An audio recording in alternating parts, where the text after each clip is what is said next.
Hello, you're watching Global Insight, where we speak to experts from around the world on issues making headlines. I'm Woo Young.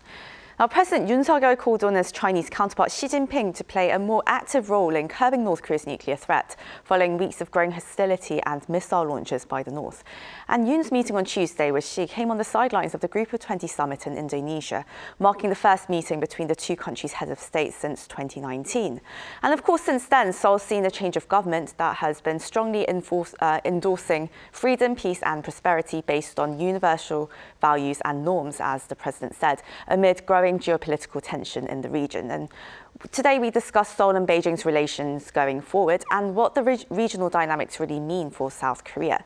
For this discussion, we have joining us Jeff Moon, president of China Moon Strategies LLC, who served as assistant US trade representative for China Affairs, and Seiwan, professor of economics at Ewha Women's University. Very welcome to you both. Thank you so much for joining us. And well, first of all, let me address the first question to you, Jeff. Now, South Korean President Yoon Suk-yeol, he asked his Chinese counterpart to play a more active and more helpful role in really pressuring North Korea to stop its provocations. And, well, I first want to hear your takeaway from that meeting. Well, I think that you can't underestimate the importance of personal relations in diplomacy. It's very positive whenever world leaders can get together. It's been 3 years since the South Korean and Chinese leaders have met. A lot has happened since then. This is also the 30th anniversary of the establishment of relations. And the two countries are important to each other. China is South Korea's biggest trading partner, so South Korea wants to get a sense of current Chinese thinking. For South Korea, of course, the top priority is to see whether China can help with the North Korea situation as North Korea continues to make threatening missile tests and other kinds of behavior. And the hope, I suppose, is that China has ongoing communication with North Korea, so maybe it can help. But the press reports indicate that the meeting was only 25 minutes long. With consecutive translation, that means there was 12 and a half minutes of speaking time. So the press reports tell us that there were a variety of issues raised. There were no specific results announced. So it remains to be seen what impact the meeting is actually going to have. And Jeff, what we're sort of getting from these reports as well is that the two leaders seem to have sort of different views on how to approach this North Korea issue. And of course, Pyongyang's been just escalating all its nuclear and missile threats as of late, just harsh rhetoric and what it usually does, all these missile launches. And of course, President Biden, President Yoon now has called on China to play a more active role. But Xi Jinping's response, though, it seems to have been, well, so why don't you improve relations with North Korea first? So how do you see the dynamics of this, Jeff? Do you think China is going to be cooperative at all in pressuring North Korea? Well, China acts only in its own interests, and it will not take any steps that are not in its own interests. I think there's been a longstanding assumption that China has leverage to some extent over North Korean behavior. In the United States, policymakers talk about that as well. I'm not sure that that is actually so much the case. China has economic leverage that it could apply because there are railway links and other things that it could do. But I think it is reluctant to use that leverage for fear that there could cause some kind of political disturbance in North Korea that could cause a lot of refugees to come into China. So I don't think that China has a lot of leverage to offer. And then even though it doesn't necessarily admit that, it is willing to try to sit down and talk to the North Koreans. But it obviously does not have a decisive role. If it did, this situation would not persist as it has over many years. Professor Kim, now getting to South Korea and China's economic relations. South Korea's largest firms have been in quite a sticky situation for years because, geopolitical tensions, of course, the ongoing US-China rivalry. Korea's biggest tech firms, they've been moving more towards the US as of late, but it seems that they can't entirely give up their position in the Chinese market either. So what is your outlook for these firms? To what extent can South Korean companies actually operate in China in the long run? The situation related to US-China conflicts would be different over industries. But let me make an example with Korean chip manufacturers. it looks that Korea will join the Chip 4 or exclusive alliance in semiconductor research and production among US, Japan, Taiwan, and Korea. It is a necessary move to maintain chip production because US and Japan dominate patents in production technology and parts and materials for chip production. At the same time, however, China is simply the largest buyer of Korean chips, which covers about 60% of chip exports. In this respect, it is necessary to maintain chip production facilities in China for Korean manufacturers.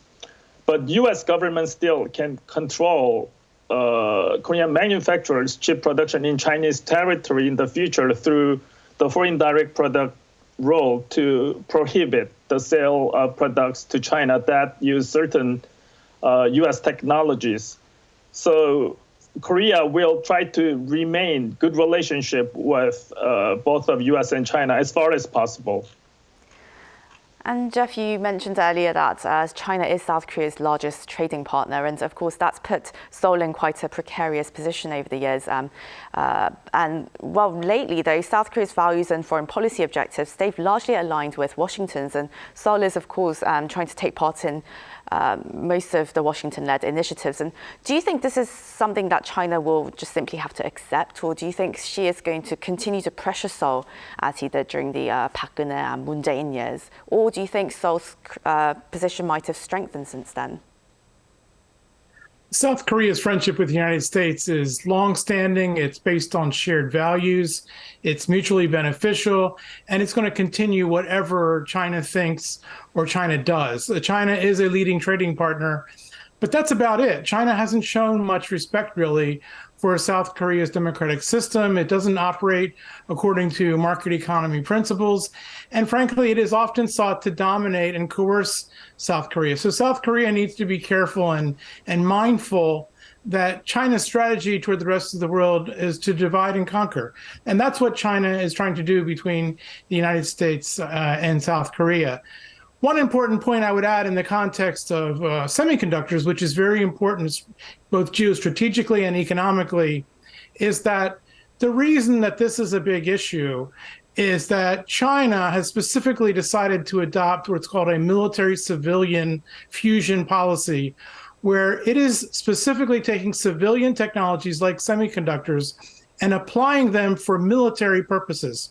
So I think in the press, this is frequently portrayed as a trade issue. It is a much larger geostrategic issue, and that is why the US and South Korea and other countries are aligning because of this military-civilian policy that is posing quite a threat to the rest of the world and has led to things like hypersonic missiles, which are a very serious military concern. And Seiwan, now Seoul has really subscribed to the US's idea of friendshoring as well, of course, and many of its initiatives like Chip 4, as you mentioned. But do you think President Biden will offer any more details on the Indo-Pacific economic framework, though, given that they're counting on these friendshoring promises for economic security? Some allies, though, they've been just a little worried about the lack of specific details. So what do you see in the weeks or months to come, really, on this front? That is a very important point, Soo-young. As of now, U.S. government's specific requirements on Indo-Pacific Economic Framework, or IPEF, member states are not fully decided. But in the near future, they will provide more details of trade rules, particularly in chips and batteries. The IPEF is a key U.S. strategy for containing economic and military power of China. IPEF, however, is not a free trade pact, but a cooperative arrangement that seeks to bring the member states together at a higher level. The IPEF particularly reinforces supply networks in batteries and semiconductors, as we know.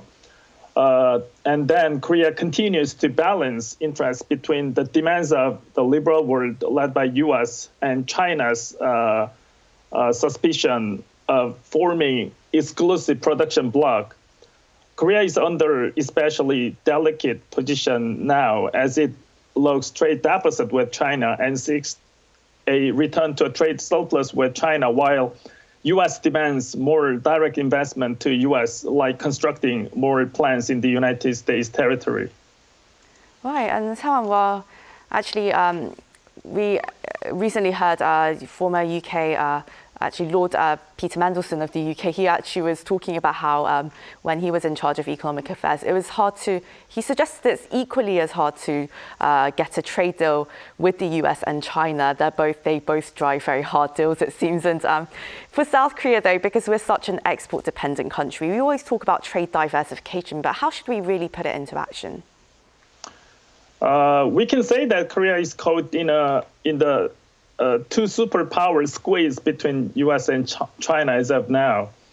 U.S. is Korea's strongest ally and the second largest trading partner, particularly developing high-tech industries related to the fourth wave industrial revolution is not actually possible without co-working with the United States. However, China has been number one trading partner to Korea from 10 years ago, which covers about 25% of Korean foreign trade. United States is urging its allies to take its side in its efforts to constructing exclusive supply chains, pushing regional grouping bound to alienate China, like the Indo-Pacific Economic Framework. It has also been urging allies to unite over values such as safeguarding human rights, promoting democracy. But Beijing is very much resisting against U.S. action. In these circumstances, Korea must take key strategic decision now to dictate its own future and survive in the shifting global order.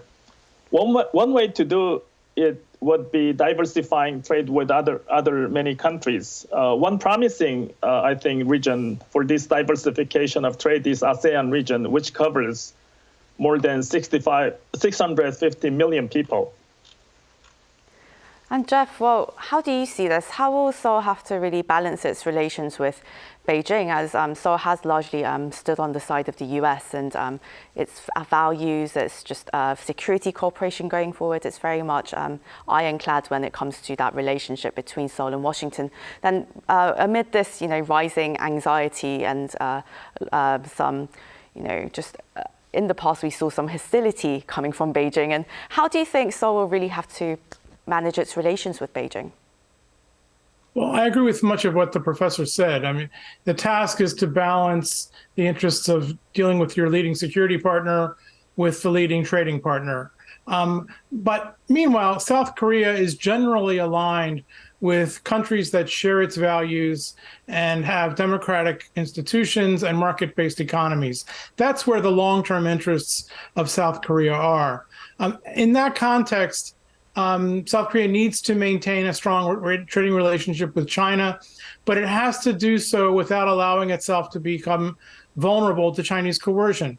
And the danger is that China has repeatedly used its power to launch punishing boycotts to coerce other countries. In fact, almost all of China's neighbors have suffered from such coercion, and South Korea suffered in 2016 to 2017 simply because it decided to put THAAD missiles in South Korea to defend against the North Korean threat.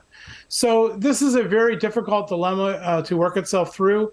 I admire South Korea's ability to balance all of these challenges so far, and I'm optimistic that it'll be able to do so in the future too. And Jeff, just another question to you before we go.